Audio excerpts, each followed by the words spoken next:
Overwatch's hero pools have so far been met with a good amount of positive reception, actually. Many pros saying that it makes the game feel fresh again, and now that they're actually in effect with Week 6 banning Soldier, Sombra, Lucio, and Winston for the upcoming Florida Mayhem homestand, players and coaches are really being tested, and several coaches have come out and said that coaching during hero pools or during this time is hellishly stressful, not only for the players, but for the coaches as well. The Washington Justice's coach, he goes by John Galt, says that him and his players have been losing sleep and have been finding it incredibly taxing.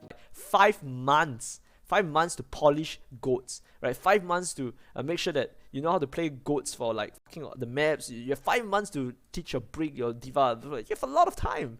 But now you have 1 week, and let me tell you, it's not easy. Like, it's not easy for the players. The players have been like resting less, sleeping less. And I don't envy the people who needs to travel, right? Who needs to discover composition and has to travel while doing it. And like, yeah. And for the coaching staff as well, I know personally that Bunny and Wheeze and Supreme, none of them slept more than 6 hours, right? Every day, 6 hours is the most they sleep. Most, right? The last 2 days before the match, like I was hitting like 3-4 hours of sleep because we needed to present stuff to the players and to strategy, and it was very, very tough for our coaching staff. He points out the main problem being that before, with other metas, you had months to practice and perfect that meta, but then suddenly comes hero pools and it's like, hey, you only have a week to get used to it now. And he makes a good point by mentioning all the traveling because, yes, they do a lot of traveling. We've talked about it here on the channel, but yes, all that traveling on top of not really getting enough practice and not really getting the right type of practice and then not getting enough sleep and working your butts off, that's going to make for a very stressful player and a very stressful coach. It's obviously stressful for the players because they have so little time to practice, but it's also very stressful for the coaches because they're the ones that are making those strategies and they're making those team comps for those players to play by, and you've only got a few days to do it, so you got to move fast about it and keep your head up because you want to keep team morale high, but also as a coach, you really don't want to lose your players' trust. The Washington Post had the chance to talk to several players and coaches where they all kind of shared the same sentiment.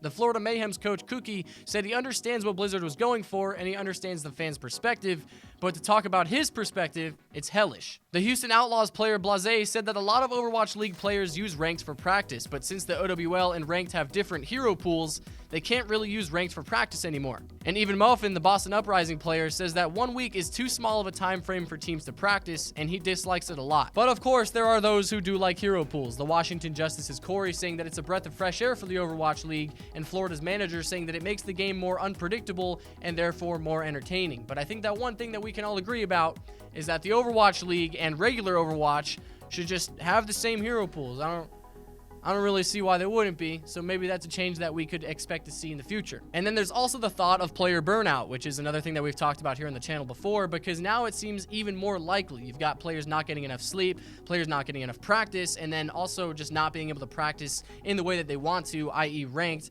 plus all the travel times. That is going to make for a very exhausted person. So it makes me question how long Overwatch can sustain this when you've got players and coaches who are kind of complaining, not really liking the current format, or if they're just going to stick around through it, or if Blizzard's going to have to make even more changes to keep their players around. And our second story, unfortunately, the trend continues. More events being canceled due to the coronavirus, and now it's been confirmed that the April 11th and 12th Paris Eternal homestand has been canceled, as well as the upcoming San Francisco homestand, though the Shock did clarify that only the events were canceled, not the games themselves. France banned gatherings of more than 1,000 people, so unfortunately, they are also forced to cancel their homestand as well, just like the Chinese homestands and just like the Korean homestands. Yet another set of games canceled because of the coronavirus. Of course, it's very necessary for safety. We don't want any of our boys getting sick, but if the coronavirus does last for as long as experts expect it to, it could be months and months and months, and maybe until next year even, maybe past that, until it's actually gone. So it might be a long time until we can really see LAN games kind of become a thing again. That's all for this one though. Please tell me your guys' opinion about hero pools. Do you think that they should make it the same for Overwatch League and regular Overwatch? And do you guys just enjoy hero pools in the first place? Do you like seeing the meta switched up? Let me know in the comments. Drop some comments. Thank you all so much for watching. I hope you guys enjoyed. I'll be seeing you all very soon, so take it easy. Have a wonderful day, and I'll see you guys next time. Bye-bye.